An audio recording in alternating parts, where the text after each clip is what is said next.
Start classes, this is Garima Srivastava, your biology mentor. आज की class में हम एक नया चैप्टर स्टार्ट करेंगे, principle of inheritance and variation.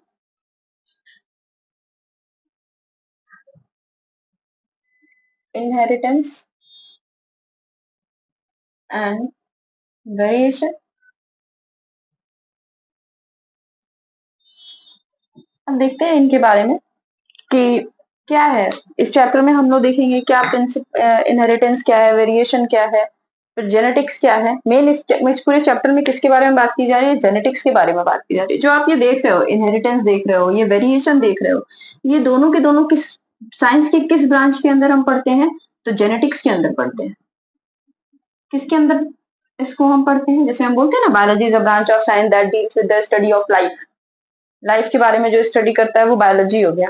तो इनहेरिटेंस और वेरिएशन के बारे में कौन सी साइंस की ब्रांच स्टडी करती है? तो जेनेटिक्स। ठीक है, इनहेरिटेंस पे एग्जैक्ट नहीं बोला जाएगा। Genetic deals with the heredity and variation. और किससे डील करती है? वेरिएशन से। वेरिएशन सेम है, इनहेरिटेंस थोड़ा। देखो पहले हेरिडिटी क्या है? Transfer of characters from parent to their offsprings।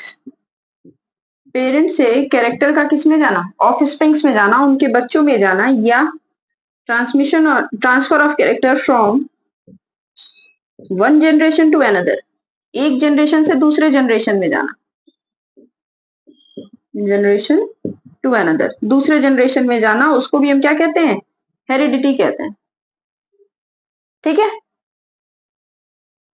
ये जो ट्रांसमिशन की प्रोसेस है, ट्रांसमिशन को हम क्या कहते हैं? जो कैरेक्टर्स हैं वो ट्रांसमिट हो रहे हैं। जैसे आपके पापा मम्मी के कैरेक्टर्स आप में ट्रांसफर होते हैं। ठीक है, जैसे बहुत बार आप बोलते सुने होंगे कि आंखें जो है वो पापा की तरह मिलती हैं या दादाजी की तरह से मिलते हैं। तो कैरेक्टर्स क्या होते हैं? एक जनरेशन से दूसरे जनरेशन में ट्रांसफर होते हैं। कैसे पता? जैसे डॉग का बच्चा डॉग ही होता है, यानी कुछ तो ऐसा ट्रांसफर हो रहा है जिसकी वजह से सेम टाइप के ऑफस्प्रिंग्स हो रहे हैं। ठीक है, तो उसका रीजन क्या है?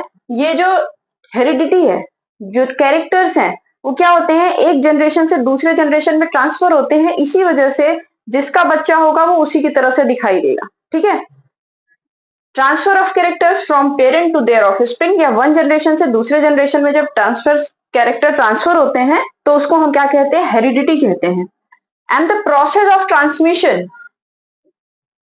ऑफ ट्रांसमिशन, ये जो कैरेक्टर ट्रांसफर हो रहा है उसका जो प्रोसेस है, किस तरीके से ट्रांसमिट हो रहा है कैरेक्टर, उसको हम क्या कहते हैं? इनहेरिटेंस। क्या कहते हैं? इनहेरिटेंस। ठीक है, कैरेक्टर्स के ट्रांसफर होने की प्रोसेस क्या है, किस तरीके से प्रोसेस ट्रांसफर होता है, कैरेक्टर ट्रांसमिट होता है, उसको हम क्या कहते हैं? इनहेरिटेंस कहते हैं। एक जनरेशन से दूसरे जनरेशन में जा रहा है कैरेक्टर, हेरिडिटी किस तरीके से जा रहा है, उसको हम क्या कहेंगे? इनहेरिटेंस कहेंगे। नेक्स्ट आता है वेरिएशन। अब देखो, ऐसा तो नहीं है कि आप अपने मम्मी पापा के एग्जैक्ट कॉपी हो, जैसे आपकी माँ दिखाई देती है वैसे ही बिल्कुल आप दिखाई देते हैं, आपके जैसे फादर दिखाई देते हैं उसी तरीके से आप दिखाई देते हो। कुछ डिग्री ऑफ चेंज आपकी बॉडी के अंदर आता है, कुछ कुछ सिमिलैरिटी होती है लेकिन बाकी डिफरेंट होता है। जैसे आंखें मिल सकती हैं, फेस थोड़ा सिमिलर हो सकता है, हाइट मिल सकती है, हेयर टाइप मिल सकता है, तो कुछ चीजें मिलती जुलती होती हैं। आप एग्जैक्ट अपने पेरेंट की कॉपी नहीं होते हो। ऐसा किसकी वजह से होता है? क्योंकि सेक्सुअल रिप्रोडक्शन होता है जिसमें 50% कैरेक्टर किधर से आता है? पेरेंट्स, मेल पेरेंट से आता है। 50% कैरेक्टर किधर से आता है? फीमेल पेरेंट से आता है। लेकिन अगर एसेक्सुअल रिप्रोडक्शन की बात की जाए तो आपको पता है 100% जो कैरेक्टर्स होते हैं वो उनके पेरेंट्स से आते हैं, इसी वजह से वो एग्जैक्ट कॉपी दिखाई देते हैं। ठीक है, तो सेक्सुअल रिप्रोडक्शन की वजह से वेरिएशन आता है। और इस सेक्सुअल रिप्रोडक्शन में ऐसा क्या होता है? तो दो चीजें होती हैं। एक तो होता है रिकॉम्बिनेशन, जिसको कि हम क्रॉसिंग ओवर बोलते हैं।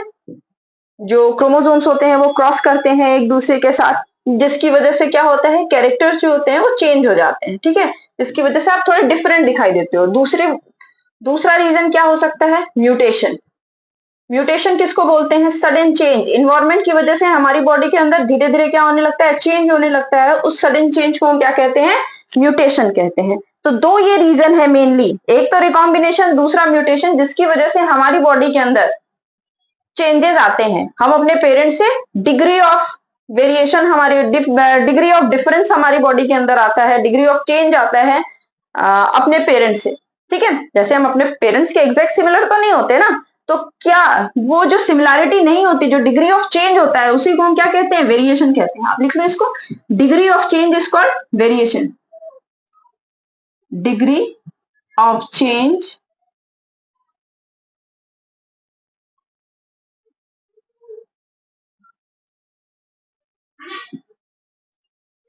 फ्रॉम आवर पेरेंट, हमारे पेरेंट्स से जो डिग्री ऑफ चेंज हमारी बॉडी के अंदर आ रही है, उसको हम क्या कह रहे हैं? वेरिएशन कह रहे हैं। वेरिएशन के रीजन क्या हो सकते हैं? रीजन क्या होता है वेरिएशन का? तो दो रीजन हो सकता है, एक तो रिकॉम्बिनेशन, दूसरा म्यूटेशन। रिकॉम्बिनेशन जिसमें क्रोमोसोम जो होते हैं वो कंबाइन करते हैं, ठीक है, जिसकी वजह से क्रॉसिंग ओवर होती है। और म्यूटेशन जो सडन चेंज, हमारी इन्वायरमेंट की वजह से हमारी बॉडी के ऊपर जो चेंजेस आ रहे हैं, ठीक है। जैसे आपको पता होगा, पहले जो जिराफ की गर्दन थी उतनी लंबी नहीं होती थी, लेकिन उनके, क्योंकि सारे के सारे एनिमल्स कैसे थे? ग्रेजिंग थे, तो खाने की कमी की वजह से वो क्या करने लगे? अपनी जो उनके फोरलिम्ब होता था, उसको ऊपर की तरफ उठा करके वो ऊपर के पेड़ों को खाना शुरू कर दिया। तो उनकी गर्दन और जो उनकी अगली पैर थे, फोरलिम्स थे, वो क्या होने लगे? लंबे होने लगे। वो हाइट में क्या हो गई? ज्यादा हो गई। ठीक है, तो उसको क्या बोला जा रहा है? म्यूटेशन बोला जा रहा है। ठीक है, तो इन्वायरमेंट की वजह से जो चेंज आता है उसको हम क्या कहते हैं? म्यूटेशन बोलते हैं। आई होप इतना आपको क्लियर हो गया होगा। नेक्स्ट देखते हैं, जेनेटिक्स के बारे में बता दिए। Genetics the branch of science that deals with the heredity and variation. ठीक, इनहेरिटेंस किसको बोलते हैं? Process of transmission of characters from parent to their offspring. Heredity किसको बोलते हैं? Transfer of characters from parent to their offspring. Variation किसको बोलते हैं? Degree of change from their parent. ठीक है, पेरेंट से जो हमारी बॉडी के अंदर डिग्री ऑफ चेंज आता है उसको हम क्या कहते हैं? वेरिएशन कहते हैं। क्या रीजन हो सकता है? ये दो रीजन, रिकॉम्बिनेशन और म्यूटेशन। ये जो जेनेटिक्स वर्ड है, ठीक है, ये जो जेनेटिक्स वर्ड है वो सबसे पहले किसने दिया था? बेटसन ने। किसने दिया था? बेटसन ने। ठीक है, जो जेनेटिक्स वर्ड है उसको सबसे पहले किसने दिया था? बेटसन ने दिया था। फादर ऑफ जेनेटिक्स हम किसको बोलते हैं? Father of genetics Gregor John Mendel.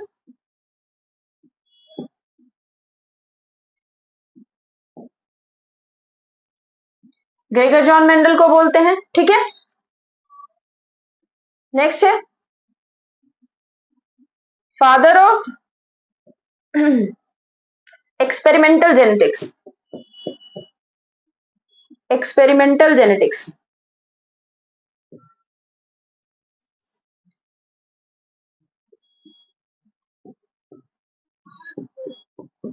TH Morgan. किसको बोलते हैं? टीएच मॉर्गन को बोलते हैं फादर ऑफ एक्सपेरिमेंटल जेनेटिक्स, क्योंकि इन्होंने बहुत सारे एक्सपेरिमेंट्स किए थे। जैसे ड्रोसोफिला पे इन्होंने एक्सपेरिमेंट किया था। किस पे किया था? ड्रोसोफिला पे। क्रॉसिंग और लिंकेज, ठीक है, इन सारी चीजों के बारे में इन्होंने बताया था। ये सब चीजों के बारे में इन्होंने बताया था। ये मेंडल जो है, इन्होंने किस पे वर्क किया था? Pisum sativum. पाइसम सटाइवम पे वर्क किया था। ठीक है, इनका वर्क 7 साल तक चला था। ठीक है, 7 years तक। अब आगे इसके आगे देखते हैं क्या क्या वर्क किया था, कैसे किया था। ये जो बेटसन है, इनको फादर ऑफ मॉडर्न जेनेटिक्स बोला जाता है। Father of modern genetics. ठीक है, फादर ऑफ मॉडर्न जेनेटिक्स हम किसको बोलते हैं? बेटसन को बोलते हैं। सबसे पहले जेनेटिक्स वर्ड किसने दिया था? बेटसन ने दिया था। Father of genetics Gregor John Mendel को। एक्सपेरिमेंटल जेनेटिक्स के फादर किसको बोलते हैं? टीएच मॉर्गन को। ठीक है, Garrod father of human genetics. Human genetics के फादर कौन है? गैरोड है। इन्होंने क्या किया था? फर्स्ट जेनेटिक डिसऑर्डर डिस्कवर किया। फर्स्ट ह्यूमन जेनेटिक डिसऑर्डर, आपको पता है जेनेटिक डिसऑर्डर क्या है? जो डिजीजेस एक जनरेशन से दूसरे जनरेशन में क्या करती रहती है, पास ऑन होती रहती है, उसको हम जेनेटिक डिसऑर्डर बोलते हैं। तो फर्स्ट ह्यूमन जेनेटिक डिसऑर्डर इन्होंने डिस्कवर किया था।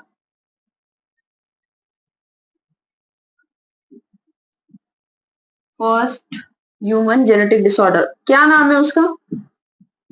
एल कैप्टोन्यूरिया। एल कैप्टोन्यूरिया। इसमें क्या होता है, जो यूरिन का कलर हो जाता है ना, वो क्या होता है, ब्लैक हो जाता है। क्या होता है?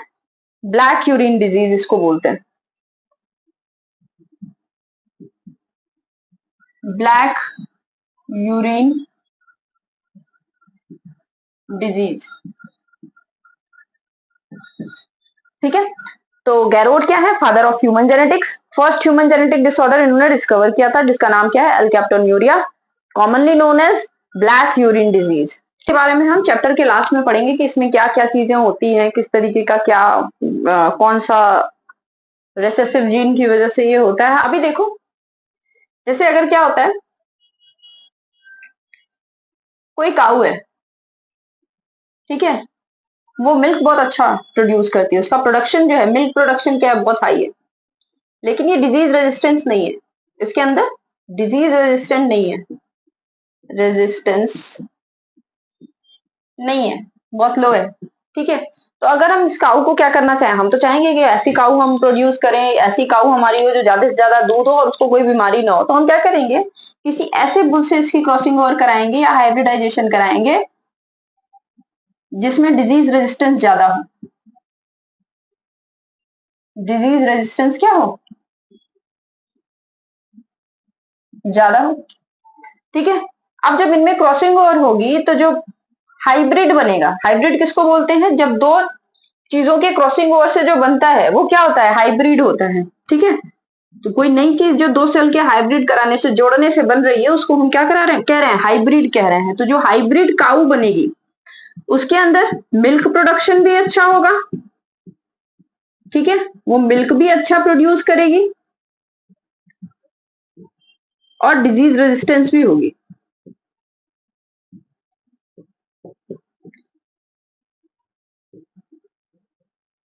डिजीज रेजिस्टेंस भी क्या होगी, ज्यादा होगी, ठीक है।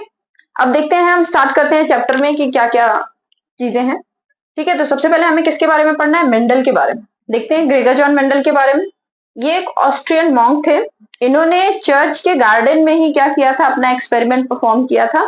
किस पर? पाइसम सटाइवम पे, ठीक है, पाइसम सटाइवम पी पे इन्होंने अपना एक्सपेरिमेंट परफॉर्म किया था। जन्म कब हुआ था? 1822 में। डेथ कब हुई थी? 1884 में। इन्होंने एक्सपेरिमेंट कब से कब तक परफॉर्म किया था? 56 से लेकर के 63 तक, ठीक है, 56 से लेकर 63 तक, 1856 से 1863 तक। जब इनका वर्क कंप्लीट हुआ है, इनके रिजल्ट्स आ गए, ठीक है, तो 1865 में publish this work, published his work,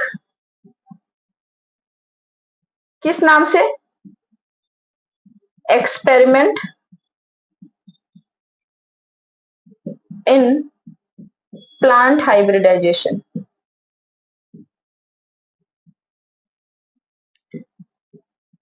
experiment in plant hybridization नाम से इन्होंने, जो वहां का पेपर होता था, न्यूज़पेपर जो जनरल पेपर होता था, उसमें एक छोटा सा आर्टिकल छपवा दिया। कब? 1865 में, ठीक है। इन्होंने अपना वर्क पब्लिश किया, पर किसी का कोई ध्यान नहीं गया, ठीक है। इन किसी किसी ने इसके इनके वर्क को अटेंशन नहीं दिया।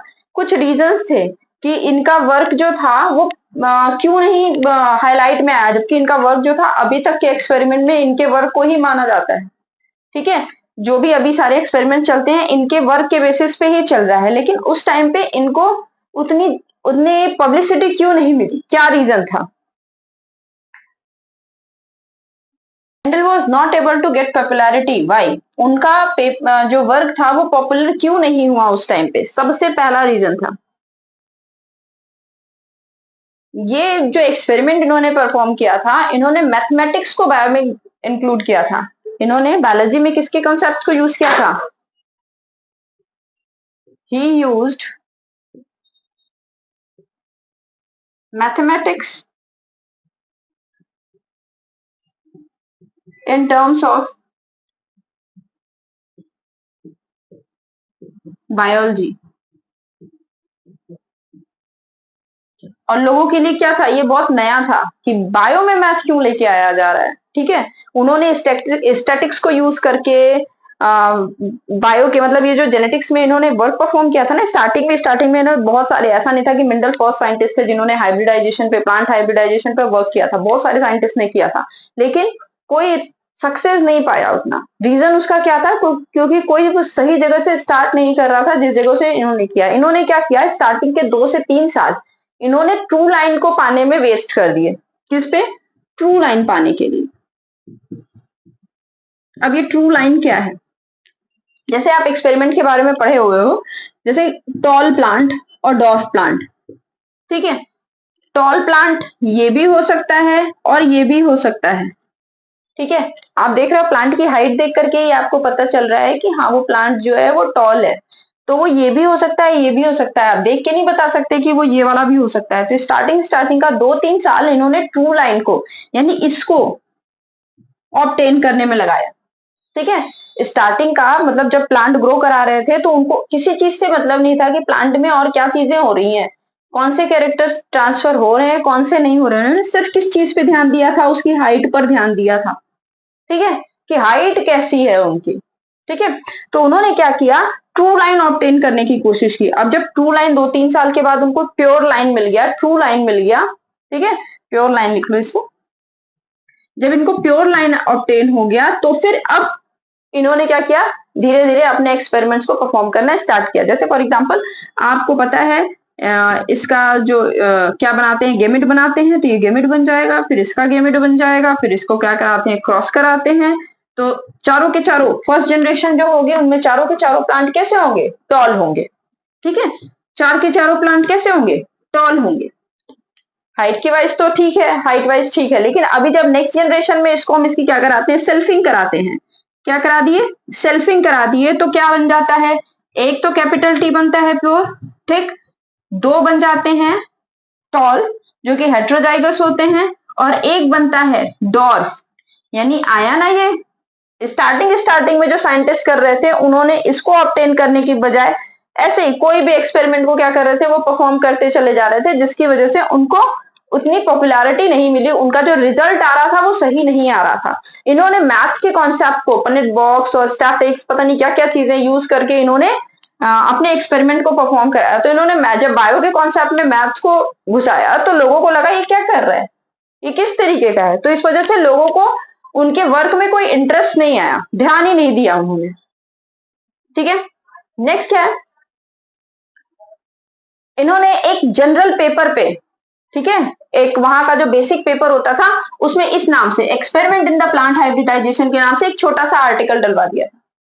ठीक है, तो कोई उसका बहुत ज्यादा और उस टाइम पे जो कम्युनिकेशन था वो बहुत क्या था, कम्युनिकेशन सिस्टम जो था उस टाइम पे क्या था, बहुत वीक था। Communication system was very weak at that time, या मीडिया बोल लो, जैसे इस टाइम पे है कोई भी एक न्यूज होती है, न्यूज टीवी के माध्यम से, रेडियो के माध्यम से, पता नहीं किस किस चीजों के माध्यम से हम लोगों तक एक दूसरे बड़ी इजीली पहुंच जाती है। लेकिन उस टाइम पे कम्युनिकेशन सिस्टम जो था वो बहुत, system was not easy that time. उस टाइम पे कम्युनिकेशन सिस्टम इतना इजी नहीं था। ठीक है, इतने मीडिया और टीवी वगैरह, न्यूज, रेडियो, ये सब इतना ज्यादा नहीं था कि लोग क्या कर पाए, हर चीजों को सुन पाए। ठीक है, तो इस वजह से उनके वर्क को उतनी पॉपुलैरिटी नहीं मिली। ठीक है, इतना हाई लेवल का था, इनके जो कैलकुलेशन थे वो इतने हाई लेवल के थे, नो वन कैन अंडरस्टूड, उनके कॉन्सेप्ट्स को कोई समझ ही नहीं पाया।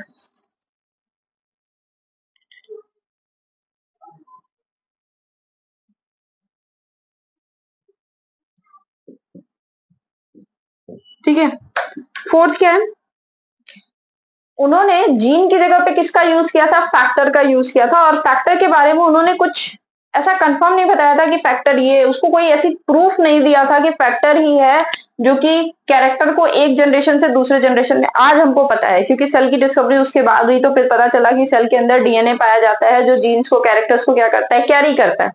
आज हमें ये पता है, लेकिन उस टाइम पे उनको नहीं पता था। उन्होंने बोला कि कुछ तो फैक्टर होता है जो कि कैरेक्टर्स को एक जनरेशन से दूसरे जनरेशन में लेके जाने का काम कर रहा है।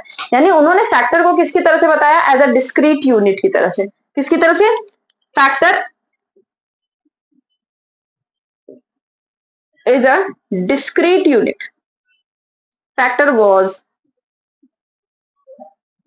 discrete unit. कोई प्रूफ नहीं दिया, कुछ नहीं बताया कि फैक्टर है क्या। ठीक है, अब आगे देखते, ये तो हो गए उनके क्यों उनको पॉपुलैरिटी नहीं मिले, क्यों वो सक्सेस उस टाइम पे नहीं हुए, उसके रीजन। अब जो उनको इतनी सक्सेस मिली है, आज तक हम उनके कॉन्सेप्ट्स को लेकर के चल रहे हैं, उसका रीजन क्या था, रीजन फॉर सक्सेस। ये तो क्यों क्यों मतलब उस टाइम पे सक्सेस नहीं हुआ, रीजन फॉर सक्सेस क्या रीजन था। क्योंकि उन्होंने एक मेन चीज की थी, वो पूरे के पूरे प्लांट के ऊपर लेकर के एक्सपेरिमेंट को परफॉर्म नहीं कर रहे थे, वो क्या कर रहे थे, सिंगल कैरेक्टर को लेकर के, यानी मोनोहाइब्रिड क्रॉस करा रहे थे, एक कैरेक्टर को लेकर के चल रहे थे, या फिर दो कैरेक्टर को। जब उनका एक कैरेक्टर पे हाइट पे सबसे पहले लेकर के चले थे, ठीक है, तो जब उनका हाइट वाला कॉन्सेप्ट क्लियर हो गया तो उन्होंने दो कैरेक्टर्स को लिया। इस तरीके से करके वो स्टडी करते गए, ना कि जितने कैरेक्टर्स है प्लांट के सारों को एक साथ स्टडी करते हुए नहीं गए। उन्होंने कहा बाकी सबको छोड़ो, पहले एक कैरेक्टर पकड़ो और एक कैरेक्टर को पकड़ करके उस पर हम क्या करेंगे, स्टडी करेंगे। तो रीजन फॉर सक्सेस उनका क्या था, देखिए, because Mendel studied the inheritance of one और two characters at a time. एक टाइम पे उन्होंने क्या किया, एक या दो ही कैरेक्टर को लेकर के चले, ये नहीं कि पूरे के पूरे कैरेक्टर्स को एक साथ स्टडी करते, नहीं, उन्होंने स्टार्ट किया तो केवल एक पे फोकस किया। जब एक की स्टडी प्रॉपर हो गई तो फिर दूसरे पे फोकस किया। ठीक है, इसको हम मोनोहाइब्रिड और डाई हाइब्रिड के नाम से जानते हैं। अब देखो सिलेक्शन ऑफ मटेरियल, इन्होंने क्या लिया था, गार्डन पी लिया था, पाइसम सटाइवम। ठीक है, गार्डन पी, तो इसका भी कुछ रीजन था। गार्डन पी जो होता है वो सेल्फ पॉलिनेटिंग होता है, इजी टू ग्रो होता है, इसका सैम्पलिंग साइज जो होता है वो बहुत आता है, लाइफ स्पैन जो होता है बहुत छोटा होता है। इन सब वजहों से जो इनका गार्डन पी लेने का जो इन्होंने सेलेक्ट किया था सैम्पलिंग साइज, सैम्पलिंग मटेरियल जो सेलेक्ट किया था वो बहुत अच्छा था। ठीक है, maintained statistical record for all the experiment. Maintain statistical record, मतलब जो उन्होंने रिकॉर्ड सारे बनाए थे, मैथ्स का जो यूज किया था, स्टैटिक्स को यूज किया था ना, तो स्टैटिक्स को यूज करके जो उन्होंने सारे रिकॉर्ड्स बनाए थे, स्टैटिस्टिकल रिकॉर्ड एक्सपेरिमेंट के लिए, वो बहुत इनको काम किया। His experiment has a large sampling size. Sampling size इनके पास क्या हो जाती थी, बहुत ज्यादा थी। एक प्लांट ग्रो कर, एक बार क्रॉस कराते थे, एक प्लांट ग्रो कराते थे, तो ढेर सारे सैम्पलिंग साइज इनको मिल जाते थे। ठीक है, क्वांटिटेटिव एंड क्वालिटेटिव एनालिसिस, और जो उनकी क्वांटिटी ज्यादा होने की वजह से उस पर जो एनालिसिस हो पाती थी वो कैसी होती थी, क्वालिटेटिव होती थी। ठीक है, उस इजीली वो क्या करते थे, अपने सैंपलिंग साइज देख करके उसके रिकॉर्ड जो बनाते थे वो उनको बनाना क्या हो जाता था, आसान हो जाता था। तो उनकी क्वांटिटेटिव और क्वालिटेटिव एनालिसिस उनके सक्सेस का क्या था, रीजन था। क्या क्या चीजें हो गई, एक तो उनका एक या दो कैरेक्टर्स को लेकर के स्टडी करना, दूसरा सिलेक्शन ऑफ मटेरियल, जो उन्होंने एक्सपेरिमेंट के लिए मटेरियल सेलेक्ट किया था, तीसरा हो गया स्टैटिस्टिकल रिकॉर्ड, फिर नेक्स्ट हो गया his experiment has large sampling size, क्योंकि सैम्पलिंग साइज ज्यादा होती थी तो रिजल्ट जो आता था वो कैसा होता था, क्लियर होता था। ठीक है, क्वांटिटेटिव एंड क्वालिटेटिव एनालिसिस, जो उसकी क्वांटिटेटिव और क्वालिटेटिव एनालिसिस होती थी। अब देखो नेक्स्ट क्या है, ऐसे ही तो नहीं वो सक्सेस हो गए, कुछ तो ऐसा हुआ होगा जिसकी वजह से सक्सेस हुए होंगे। उनके डेथ के 16 इयर्स बाद, 16 साल बाद, मेंडल की डेथ कब हुई थी, 1884 में। उनके डेथ के 16 इयर्स बाद, यानी सन 1900 में, 1900 में क्या हुआ, तीन साइंटिस्ट आए। ठीक है, 1884 में उनकी डेथ हुई, आफ्टर 16 इयर्स, 16 साल के बाद। ठीक, रीडिस्कवरी हुई उनके वर्क की, रीडिस्कवर्ड हिज वर्क, उनके वर्क को क्या किया गया, रीडिस्कवर्ड किया गया बाय थ्री साइंटिस्ट, तीन साइंटिस्ट के थ्रू।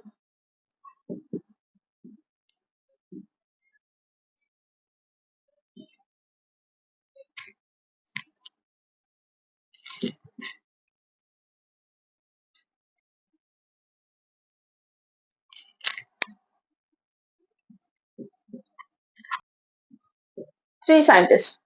पहले कौन था? कॉरेंस, ठीक।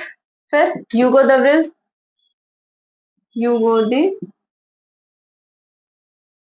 व्रिज और शेरमैक।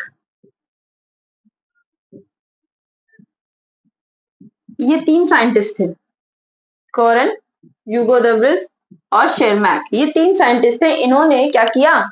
मेंडल के वर्क को रीडिस्कवर किया, उसको वापस से रिपब्लिश कराया। तब लोगों की नजर पड़ी कि हाँ, जो मेंडल कह के गए वो सही बात थी। इनके वर्क को कितने साल के बाद, इन्होंने वर्क कब स्टार्ट किया था? 1856 में। 1856 से 63 तक इनका वर्क चला था, मेंडल का, ठीक है। कितने साल के बाद उनके वर्क को नाम मिला? कब उनको, इनके वर्क को लोग जानने लगे? 34 ईयर के बाद।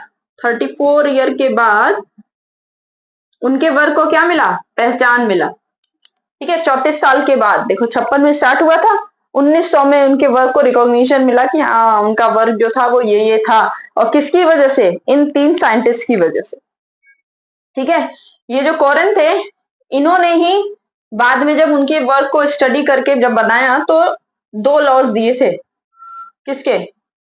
Law of inheritance, law of inheritance बनाया था उन्होंने ही। लेकिन जो नाम दिया, law of dominance, law of segregation, जो नाम दिया था वो किसने दिया था? कोरिन ने दिया था। मतलब उनकी वजह से उनको पहचान मिली थी। लॉ ऑफ इनहेरिटेंस या लॉ ऑफ हेरिडिटी, या इसको आप लॉ ऑफ मेंडलिज्म भी बोल सकते हो,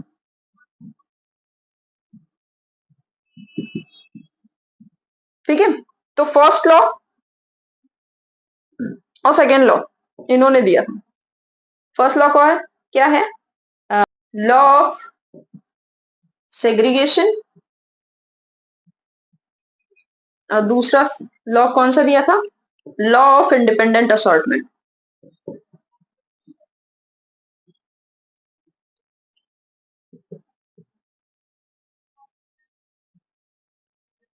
ठीक है, किसने दिया था? कॉरेन ने दिया था ये 2 लॉज। उनके वर्क से ही ये 2 लॉज बना के दिए थे, ठीक है।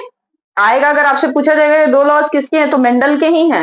लेकिन कॉरेन ने इसको क्या किया था? हाईलाइट कराया था, ठीक है। अब नेक्स्ट देखते हैं, गार्डन पी को ही क्यों सेलेक्ट किया, पाइसम सटाइवम को ही क्यों, किसी और चीज को क्यों नहीं? इन्होंने राजमा पे भी वर्क किया था पी के अलावा, पर उतना ज्यादा अच्छा रिजल्ट नहीं आया था, तो इन्होंने किस पे किया? गार्डन पी पे ही किया। इसका लाइफ स्पैन क्या होता है? बहुत छोटा होता है, 2 से 3 मंथ। 2 से 3 मंथ में ही आपको रिजल्ट पता चल जाता है कि आपका प्लांट कैसा है। हैव मेनी कंट्रास्टिंग ट्रेड्स, ढेर सारे कंट्रास्टिंग ट्रेड्स होते हैं इनके पास, इसलिए सेल्फ पॉलिनेटेड। ये कैसे होते हैं? खुद से पॉलिनेशन कर सकते हैं, सेल्फ पॉलिनेशन होता है इसमें। क्रॉस पॉलिनेशन को भी इजीली परफॉर्म कराया जा सकता है। और इजी टू कल्टीवेट, कल्टीवेट करना क्या है? बहुत आसान है। अब इस कंट्रास्टिंग कैरेक्टर्स की बात कर लेते हैं कि मेंडल ने किस किस कंट्रास्टिंग ट्रेड्स पे बात किया था। कौन कौन से कंट्रास्टिंग ट्रेड्स हैं, ठीक है। तो देखो, इन्होंने 7 कंट्रास्टिंग कैरेक्टर्स पर स्टडी किया था। किस पर? 7 कंट्रास्टिंग कैरेक्टर्स पे। लिख लेते हैं पहले कैरेक्टर्स, ठीक है। क्रोमोसोम नंबर किस क्रोमोसोम पे है, और लिख लेते हैं डोमिनेंट, ठीक, रिसेसिव। अब देख लेते हैं कैरेक्टर्स कौन सा है। डोमिनेंट ट्रेट, ठीक, रिसेसिव ट्रेट। क्रोमोसोम पहला लिख लेते हैं, हाइट ऑफ स्टेम या stem height.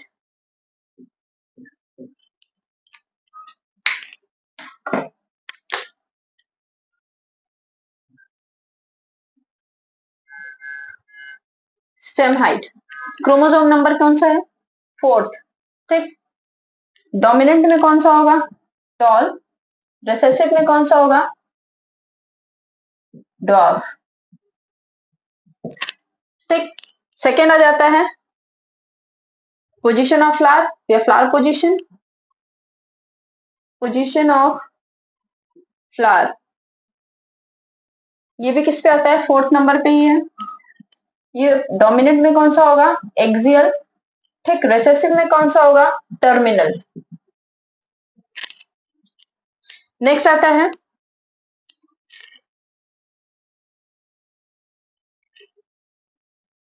Shape of pod.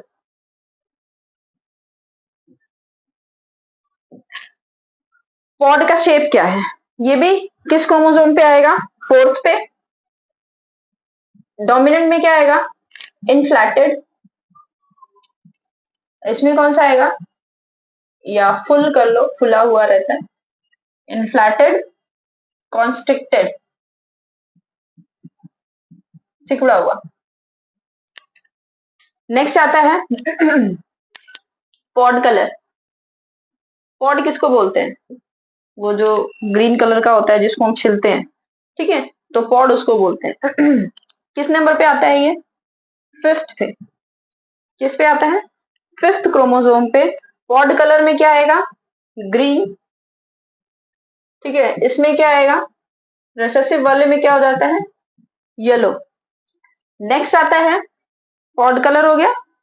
Next आता है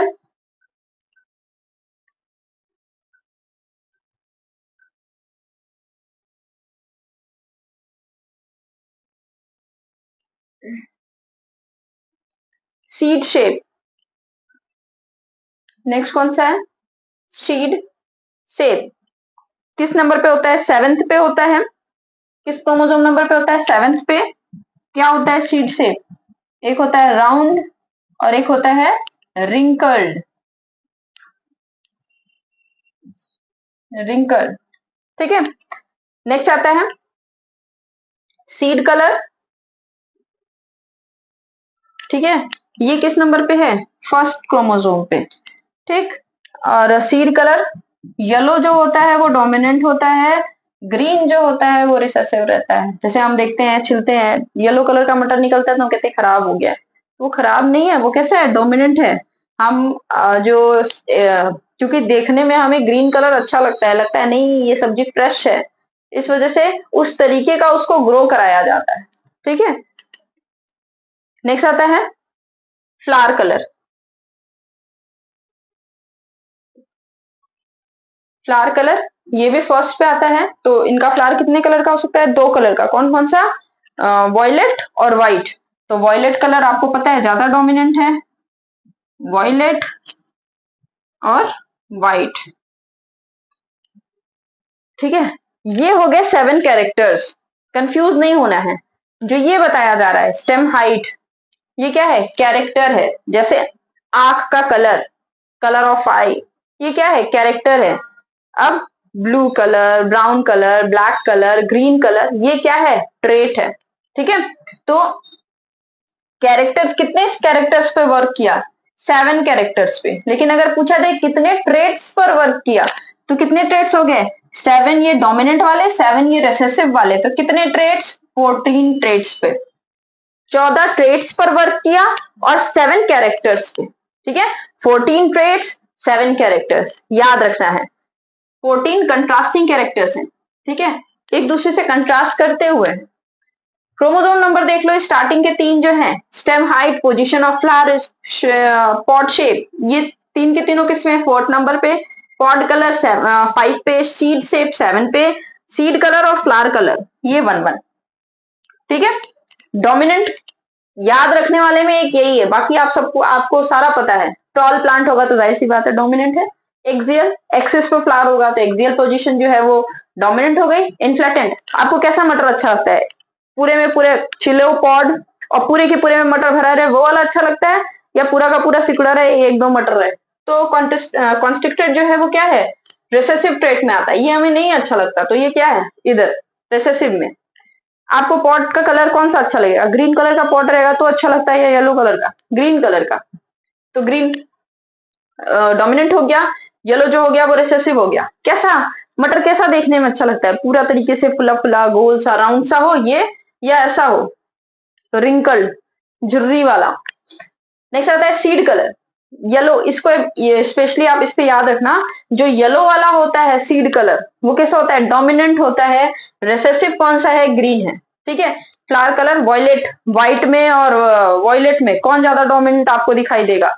वॉयलेट कलर, व्हाइट में वॉयलेट कलर मिलाओगे तो वॉयलेट ही दिखाई देगा, थोड़ा सा लाइट हो जाएगा, ठीक है। तो वॉयलेट क्या हो जाएगा, डोमिनेंट हो जाएगा, व्हाइट जो हो जाएगा वो क्या हो जाएगा, रिसेसिव हो जाएगा। आज के लिए बस इतना ही, फिर नेक्स्ट क्लास में मिलते हैं। आई होप आपको सारी चीजें क्लियर हो रही होगी, ठीक है। अगर आपको मेरी वीडियोस अच्छी लगती है तो please like share and subscribe to my channel. Thank you.